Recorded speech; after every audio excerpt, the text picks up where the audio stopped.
San Miguel Premium All Malt Expertly Brewed Beer. Ano pinagkaiba nito sa San Miguel? Pale Pilsen or sa San Mig Light? Well, this is the most premium beer under the San Miguel brand. So I guess ito yung pinaka lasang pangmayaman. But what is it? According to this label, it's Premium All Malt.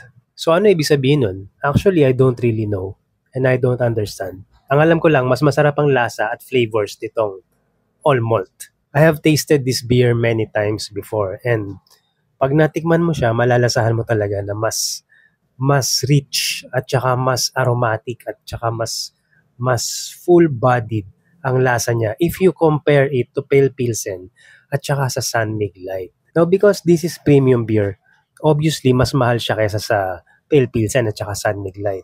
Yung Pale Pilsen, naglalaro yan sa around 60 to 65 pesos ang isang can. Itong Premium All Malt, ang presyo niya ay mas mataas ng around 20 to 20 pesos. 20 to 25 pesos. So, nabili ko tong can na to for 79 pesos. 330 ml din. And it's also 5% alcohol by volume. So, magkasing taas lang siya ng alcohol content ng Pale Pilsen at ng San Mig Light. Now, why do I keep comparing it to those two popular beers ng San Miguel? Why not compare it to Red Horse or to Cerveza Negra or Super Dry? I'm comparing it to Pale Pilsen and San Mig Light because it is the closest family of beer or the style of beer na mapapagkumparahan itong beer na to, nitong Premium All Malt. Basahin natin yung nakasulat sa side niya. The full flavor of malt, the aroma of hops, and San Miguel's golden brew satisfy every discriminating palate to complement one's unending zest for life. At ang ingredients niya ay water, malt, and hops. So yun, simple lang, 3 ingredients lang. Anyway, buksan na natin. So ayun na nga, the color is very similar with Pale Pilsen.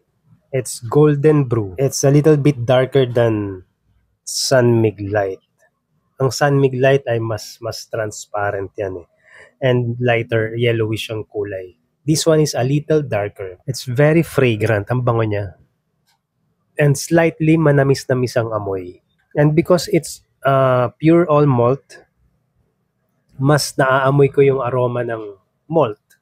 What does it smell like? Malty beers, pagka sinabing malty ang beers, medyo may pagka mas naaamoy or mas litaw yung amoy ng grains ng malts. As opposed to hops, as opposed to a hoppy beer. Pag sinabing hoppy yung beer, mas mataas yung bitterness. Okay, so game, tikman na natin. Yes, ang sarap ng effect ng all malt kasi halos wala kang bitterness na natitikman. It's full flavor. Ang lakas ng mouthfeel niya sa loob ng bibig. And because it's malty nga, hindi mo natitikman yung bitterness ng beer. Ang sarap niya inumin. It's so refreshing. If you compare it to Pale Pilsen, yung Pale Pilsen kasi medyo may pait pa yan, mas mapait.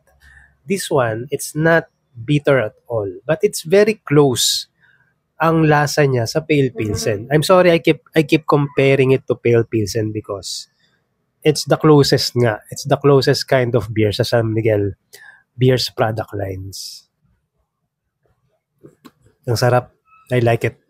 So kayo, anong paborito nyong San Miguel beer? Meron dyang Red Horse, Pale Pilsen, San Mig Light, may Super Dry, may Premium All Malt, of course, may Cerveza Negra, Cerveza Blanca. Let me know down in the comments kung ano yung pinakamasarap na San Miguel beer para sa inyo. By the way, kung hindi pa kayo nakasubscribe, please hit the subscribe button down below.